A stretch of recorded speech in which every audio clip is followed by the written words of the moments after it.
Welcome to the Conquer Food podcast with Craig and Paula Williams, where we share tips, tricks and strategies from the coalface of the weight loss industry in the UK. We're going to help you to think, eat and move better. Ultimately, we're going to help you finally gain control and conquer food.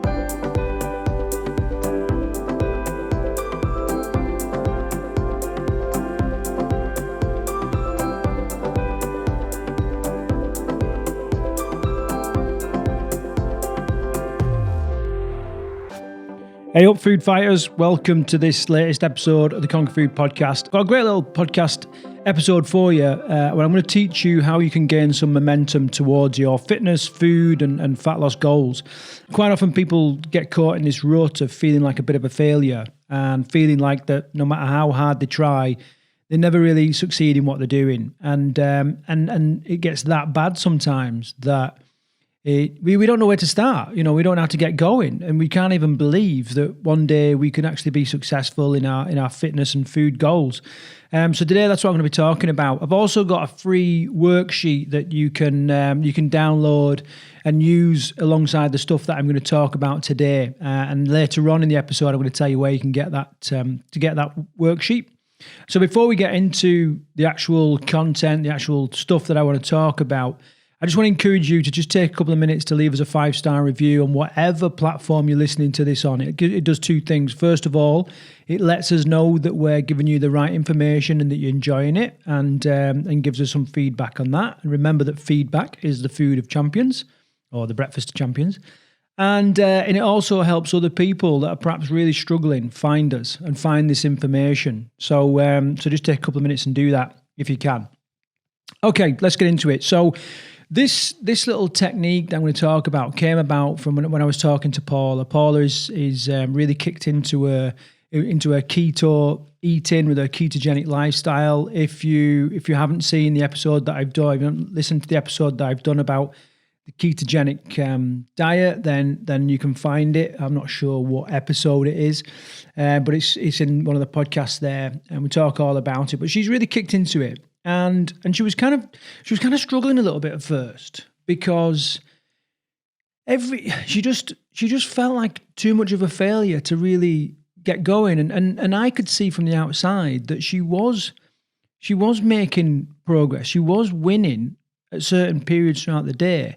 It's just that when she came to sort of check back and see how she'd done, she couldn't see that progress. So we had a little bit of a chat, and we come up with this little technique, which we've called Just for 1 Hour, and that's what I'm going to talk about today. I'm glad to announce that Paul is actually making some great progress since employing this little technique. Okay, so I'm going to talk about how it works, why it works, and how to do it. It's really quite simple, but actually quite powerful. So let's get into it. All right. So first of all, whatever platform you're on, you can maybe comment about this. I want you to think about the actual data points that you use to track your progress. Now, what I'm talking about here is it can be anything from, how often do you weigh yourself? How often do you keep your food diary? How often do you keep your exercise diary? What are the data points and what is the time lag between the two? So for me, I weigh myself every Monday morning, first thing in the morning, naked, having had a wee, to get my weekly weigh-in. Okay, not that I put a lot of emphasis on it, but it's just what I do. It's just like a habit that I've got into. I also keep a daily food and fitness diary, and I also track my mood and that kind of stuff as well, because my mood is really important to me. But when you think about that, best case, I've got data points that are a day apart. Okay, so anything within that day, I'm not really getting any feedback until the next day or the end of the day, or I'm not really looking for my progress that much. Okay, I just see, that day, we summarize it, we generalize it, it was either good or it was bad. Okay, but actually that day could be full of little wins. And it's just that, we had a couple of losses on the end, and we might miss that because the data points are so far apart. And then let's look at the weekly one. So worst case, they're a week apart. So I weigh myself on one Monday, a whole week, weigh myself again and see what my progress is. Now, if it's not the progress that I want, I can feel like a failure. And that's now 2 weeks from starting to, to getting the next data point to potentially seeing my progress or seeing any kind of improvement. Okay. And then if you miss the mark again, that could be 3 weeks. And all of a sudden you're 3 or 4 weeks in and you've not really noticed any great progress because of the way that you track stuff. Now, I'm not saying, weigh yourself 2 or 3 times a day, because that is obsessive. And, we teach on this podcast that actually weight is not a massive indicator of anything. Your weight will fluctuate throughout the day for different reasons, different cycles in the body. Your weight will fluctuate throughout the month for different reasons, especially if you're female, for obvious reasons. So weight is not a great way of doing it. Weight will fluctuate in regards to how much exercise you do, how much food you eat, how many fluids you drink, what medication you're on, if you've got a high salt diet or you eat a meal that's particularly high in salt. Your weight can be manipulated. Is that a word, manipulated? It can be manipulated in so many different ways. So that's not what I'm talking about here. What I'm talking about is being able to track other successes, okay? But also being able to fight through those tough times when the cravings really kick in, okay? So we came up with this idea that instead of doing, keeping a food and fitness diary on a daily basis, that we have a series of boxes on the worksheet, and which represent 1 hour during your day. And for every hour you win, for every hour you do whatever you want to do, whether it's eat clean, whether it's be more active, whether it's do 10 press-ups every hour, whatever it is, you tick off that box. Now, what you're going to eventually do is create a chain of success. And then the aim of the game is not to break the chain, is to keep going, get as many ticks as you can, because as I always sign off with all the posts that I do, I sign off, great days make great lives. And I truly believe that. Great lives are made up by having a series of great days. And great days are made up by a series of great hours, So we can create amazing days by focusing on the hour. And what happens there is that all of a sudden things become so much easier because our data points are much closer together and we can recognize our success. If you imagine like a string, and on this string, every time we have a success, we put a bead, all of a sudden, where instead of it being like 1 bead this week, 1 bead next week, I've got 2 beads and that's not much momentum. I can't really see much progress. All of a sudden I've got 24 hours on my string and I can see that momentum is pushing in the right direction. And momentum's really important because the analogy I always use is a ferry, like a big naughty ferry cruising across the sea. Now, to be able to, imagine when you get across and you're like, damn, I forgot Giles's suitcase. We need to go back to Dover and get it. Okay, you can't just whack the handbrake on, spin the boat, and then power back to Dover. You've got to gradually slow the ferry down.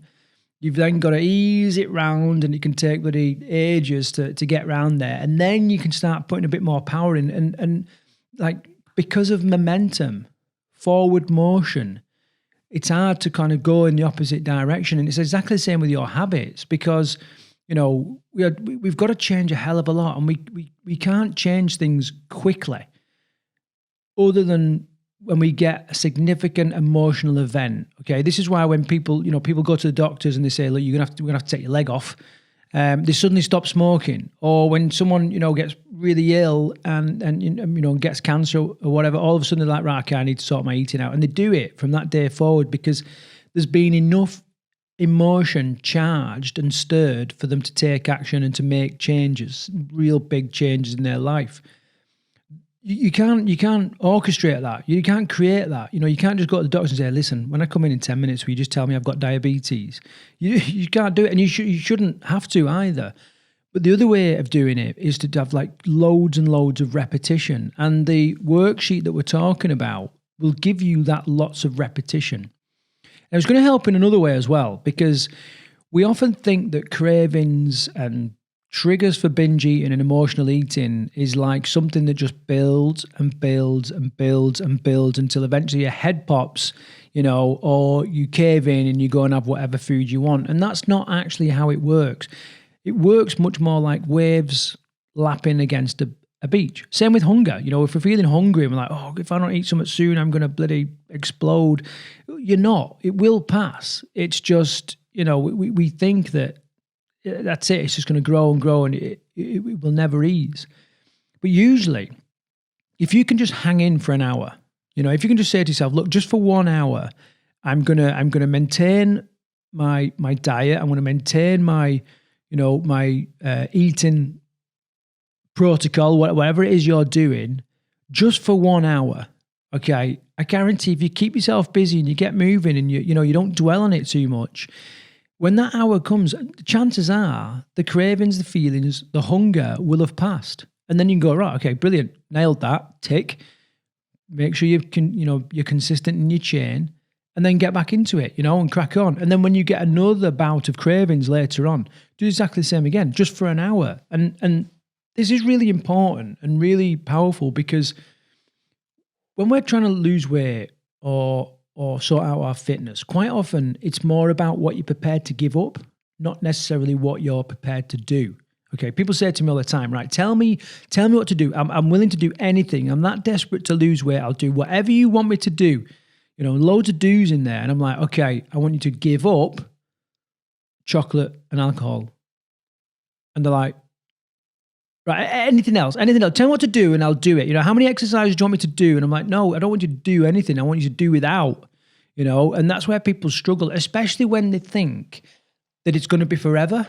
Like they will never, ever have a glass of wine again, or they will never, ever have a bloody packet of Smarties again, or whatever it is.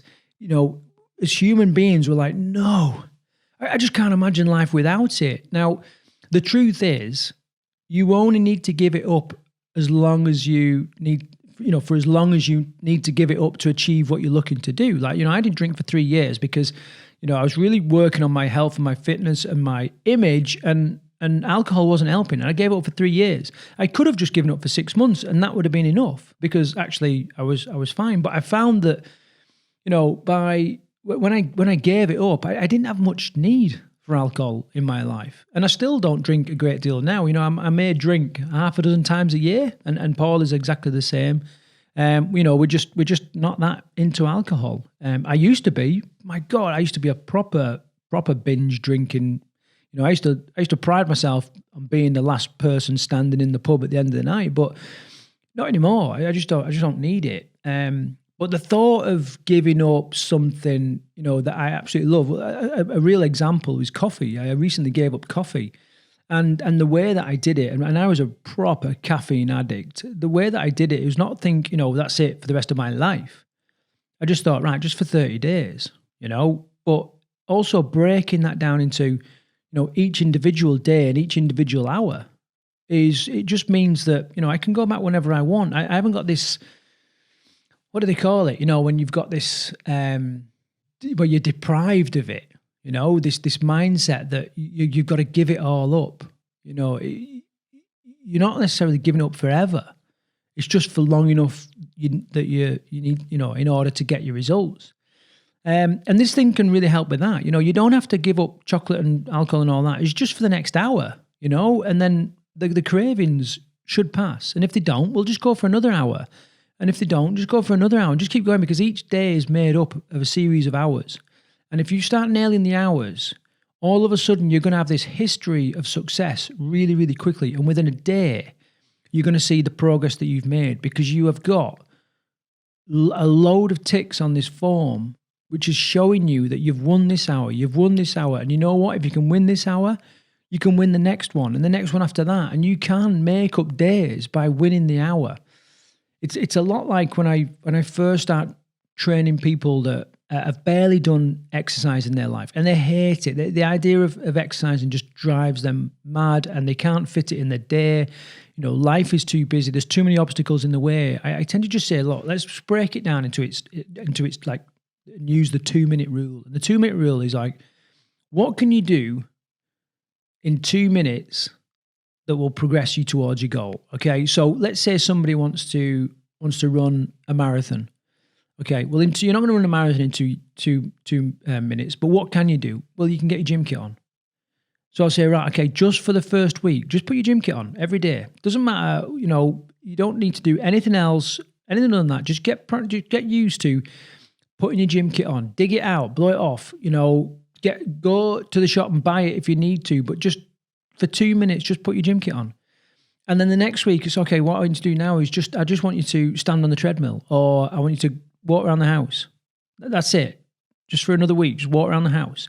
And we're gradually building this momentum towards our ultimate goal of running the marathon. And it can feel like it's light years away, but trust me, it's not. And it's certainly quicker. You're going to get there quicker than trying to do everything all at once and not actually making any progress.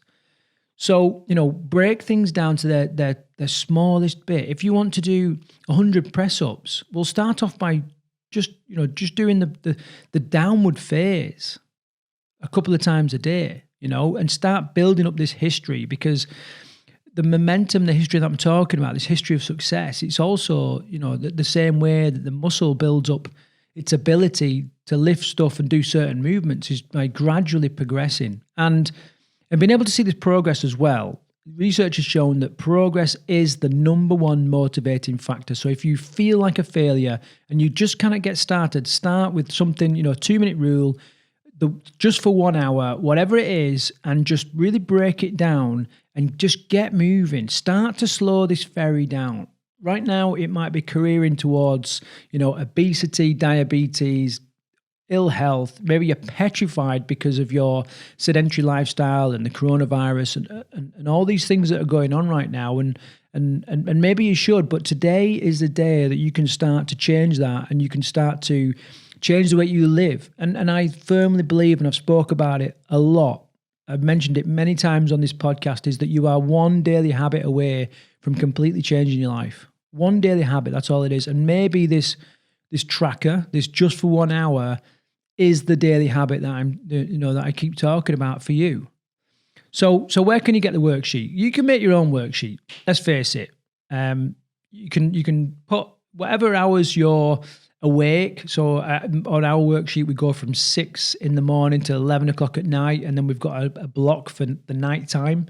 And because I understand some people, really get the cravings and all that bad in the middle of the night. And basically, you can do whatever you want. So for me, I'm usually an early riser between 4 and 5, and then I'm usually in bed by 9. So I could just make that number of blocks on my paper it represents a whole week, and then just go for it. Every hour that I win, I'm just going to give it a little tick. And I really, really want to avoid breaking the chain. If I do, fine, just get back on it. But just know that that's just 1 hour in 24 that you've lost. It's not the whole day that's gone to pot. And I'm hoping you kind of get you get the idea behind that. And like I said, it's for people that dread the thought of giving things up for life. That they just can't get their head around like that, or people that can't imagine being a runner, or a regular gym goer, or someone who doesn't drink alcohol, whatever it is, and you can use it for all sorts of different ways. Just getting started, just for an hour, is a great way to get going and start building this momentum towards what you're doing. So how do you get this worksheet? Well, you can download it from the link below this episode, wherever you're listening to it at. Just click on the link and you should be able to get that. If you're in iTunes or Stitcher or Spotify and the link is not showing or working, then you can go to conquerfood.org/resources and you can download the worksheet from there. Okay, so that's it for today's episode. Get the worksheet. Give me some feedback. If you're not in the Conquer Food and Fitness Facebook group, get yourself in there. Every day we're posting different bits of information, and there's other people just like you that's fighting food or looking to dramatically improve their image, and they're in there making progress. And nothing is more inspirational than seeing other people succeed. So get yourself in the group, and also I'd really like to know what you intend to use the worksheet for, or what you intend to use this technique for, and also what results you get from it. Okay, so make sure you jump in there and tell us all about it. And also, as always, if you found value in this episode and you think other people that you know will benefit, please share it with them, and share the whole show, all the episodes, because it really does help us kind of get out there and find the people that need this information, and so they can benefit from it. All right, so I'm going to jump off now. Until the next episode, take care. Oh, bugger. I always forget the sodding theme music. I don't know why I forget that. I just do. That's it. I need to do like a just for 1 hour for the theme music. What's coming up later on in the show? I've got a couple of guest interviews coming up. Team Bootcamp, which is the main sponsor, the driving force behind this podcast, is coming back to life. We aim to reopen on the 26th of June, maybe the 1st of July, depending on government legislation. From there, I'm going to get people back in the studio and get some really good inspirational stories. So until then, take care.